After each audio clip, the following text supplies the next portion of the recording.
So, what's your thinking on how digital media is actually impacting our well-being? Share that with us.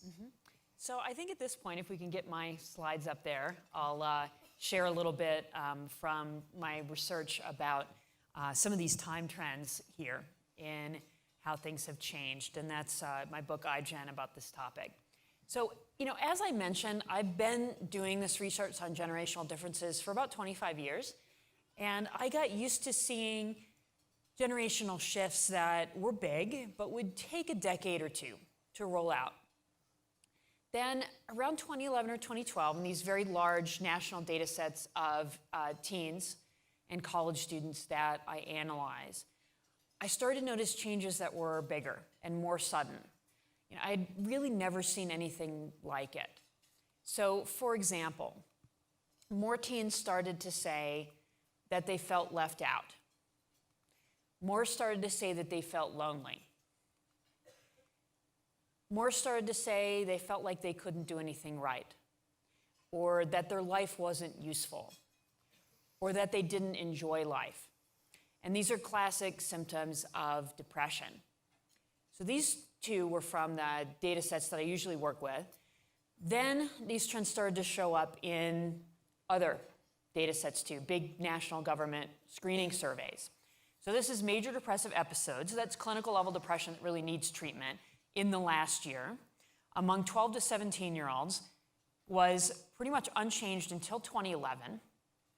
And then by 2016, 60% more teens fit the criteria for having major depressive episode in the last year compared to just 5 years before.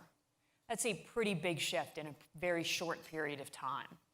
For 18 to 24-year-olds, there was also a rise, but it was not as pronounced. The CDC recently released this data on emergency room visits for self-harm, things like cutting or taking too many pills, and they found a pretty pronounced increase for girls in particular. That's 15 to 19-year-olds, and then among 10 to 14-year-old girls, the rate of self-harm tripled in just a 6-year period. It's a study that just came out in pediatrics. Suicidal ideation, so thinking about suicide and suicide attempts for hospital admissions across the same time period, also a pronounced increase for teens. And then, as has already been mentioned, the suicide rate for teens doubled over this time period. And it's important to note that the suicide rate overall has been on the increase for adults across all ages, but for a longer time. It's a longer standing increase, more like since about 2000. But for teens, it had actually been going down until about 2007, and then it began to go up. So I think in looking at these graphs, I think pretty much everyone who sees them has this question: what happened? That was certainly the question that I had. And at first, I really had no idea what could possibly be causing this. It didn't seem to be economic factors, because as you notice, many of those trends really didn't get going until about 2011, when the US economy was improving. So it didn't seem to be the Great Recession. And so I really puzzled over this for a very long time. What happened around 2011 or 2012 that might be at the root of this? And then I realized, well, what happened in that year? This happened. Sure enough, we know from polls from the Pew Research Center, 2012 is the year when the percentage of Americans who owned a smartphone crossed 50%. So at 2011, 2012, that's when smartphones became common. And we started to see scenes like this. You're in a public place and everybody's looking at their phones. When just a few years before this, say in 2009, you didn't see scenes like this. Because what did people have back then? They had flip phones. You remember those? They just weren't that interesting. People weren't doing this. Because you had to press the same button, to get one letter on a text. Do you remember that? Or you could take a selfie, but you'd be like, yeah, is that me or is that my dog? Like, it just wasn't that good. And the technology wasn't there to, draw people in. So you can see the time sequence here. Here's one of the studies on teen depression. Here's the ownership of smartphones. Here's the amount of time that teens say they spend online. And then what does not line up is, say, the unemployment rate, one indicator of the health of the US economy, which is actually going down and getting better. It's not just digital media and smartphone use, though. It's also that use of digital media has risen to such a high level among teens and arguably among adults as well, that it has displaced the time that teens used to spend doing other things, like getting together with their friends face to face. So you saw that mentioned in the video. It's not just a perception, it's not just anecdote. The number of teens who get together with their friends face to face, there's the pattern. That's among 12th graders, 10th graders, and 8th graders. And that decline begins around 2000 with the internet and then really accelerates in the age of the smartphone. And it shows up across pretty much any question you can ask about teens getting together with each other face to face. They also don't sleep enough. Teens in this age group need about 9 hours of sleep, so less than 7 is a significant amount of sleep deprivation. CDC data on 9th to 12th graders, so there's a big increase in the percentage who aren't sleeping enough. And the survey on 8th, 10th, and 12th graders shows the same. This is also a trend that got going in the 90s, but then things actually improved during the 2000s. More awareness around the issue, perhaps. But then around 2011, just like everything else, sleep deprivation goes up, and in both surveys, it's at all-time highs. So you could say, well, teens are spending their time in a different way. Does that matter? Here's the connection to suicide risk factors like depression or suicidal ideation. Those who spend 3 hours a day or more on electronic devices are about 35% more likely than those who spend less time than that to have at least one risk factor for suicide. TV has a smaller risk. Then other things that don't involve a screen tend to be potential protective factors. Sports and exercise, those who do that a lot versus less, are less likely to have those risk factors, as well as those who get enough sleep. So things on a screen tend to be associated with a higher risk. Things that are not on a screen, potential protective factors. So it is difficult to prove for sure that the rise in digital media and the popularity of the smartphone is at the root of this, but it is very, very suspicious that teen depression increased right at the time that smartphones became common, and that we know from this research on time use connected to mental health issues that that pattern of time, sure enough, is associated with that. You could make the argument, well, maybe it's teens who are depressed and spend more time on screens, but there's longitudinal experimental studies suggesting at least some of the causation is clearly going from from screens to depression rather than the other way around. And it is a difficult case to make. You can't do random controlled experiments and assign people to be born at different times. It's literally impossible. So random controlled trials are out of the question. You have to rely on the data that you have. But I do think from the data that we have, it is at least a plausible explanation for at least some of the increase in mental health issues, given that the time sequence lines up and given that this pattern of time use is associated with these issues.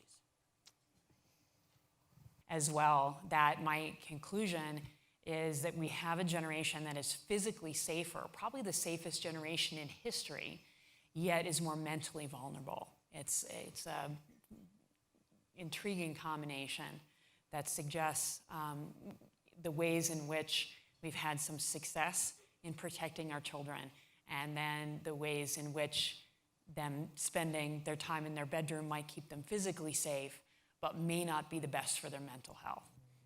So let's talk about that idea of moderation. So Nir just mentioned this about some of these studies showing this interesting pattern in digital technology use and well-being.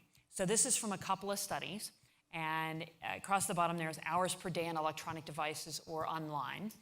And we can look first at high levels of use, so 5 or more hours a day, and see how those individuals differ from those spending less than an hour or an hour a day. And this, by the way, this population of spending 5 or more hours a day depends on the study, but it's 10% or 20% of teens. It's not 1%. So this is not like the far end of psychopathology. This is a fairly good number of kids. So those who are spending 5 or more hours a day compared to 1 are about 50% more likely to not sleep enough.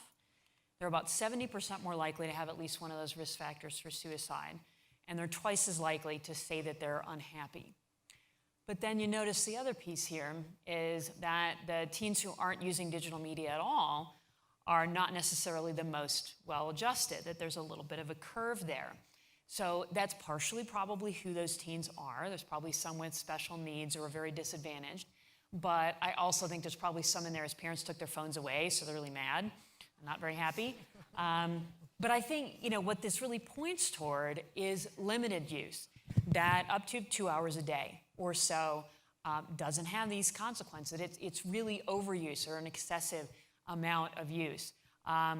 That doesn't necessarily mean it's really a huge outlier, because there are a fair number of teens who are spending 3 hours a day or more of their leisure time with screens. It's not a small percentage, but it does show that it's limited use where there's the best effects, and that it just kind of steadily builds. So overall, I think what this research and many other studies suggest, very similar to what the American Academy of Pediatrics says, that we should be limiting recreational screen time to 2 hours a day or less. And then what I think is the most important is the issues around sleep, because not getting enough sleep is a major risk factor for mental health issues as well as physical health issues. So too many teens have their phones in their bedrooms, stay up late on them, wake up in the middle of the night and are on their phones. Almost every teen I talked to for the book said that their phone was the last thing that they saw before they went to sleep at night. And this is not a good formula for mental health, because the phones are psychologically stimulating. They're also physiologically stimulating, because the blue light shines into your eyes, keeps your brain from producing the melatonin, the sleep hormone that you need to get a good night's sleep. So this is not just for teens. This is good advice for everybody, to make sure that that phone is as far away from your bedroom as you can get it. And if you're wondering, well, wait, that's my alarm clock, I have some quick advice for you. Buy an alarm clock. Absolutely. In the end, I'm actually somewhat hopeful about this, because when we think about the causes of depression, unhappiness, mental health issues, there's a long list of things that cause those issues, starting with genetic predisposition, trauma, poverty, abuse, discrimination. Those are all things that are really difficult to solve, especially as individuals. We can't change the genes we were born with. We can't change the negative things that happened to us in the past. We're not going to solve poverty overnight, as much as we might like to. But we can control how we spend our leisure time. And we can get this message across to the young people that we care about. That, sure, use your phone for the things that it's good for. Harness that technology. But get together with your friends face to face. Have that emotional connection. That's what those teens talked about in the video. And they know that. They're not oblivious to this. Those teens in the video are, in my experience, typical, that they know that that's better. And to get enough sleep and go for a run or a swim. Be present in the moment. Enjoy the sunset. Go for a hike in the mountains if you're lucky enough to live here in Colorado. Read a book. All of these things that we know from decades of research are key for mental health and happiness as human beings. Because smartphones are great, This is great technology. We're not going to put the genie back in the bottle. They can do so many wonderful things for us, but they need to be a tool that we use and not a tool that uses us.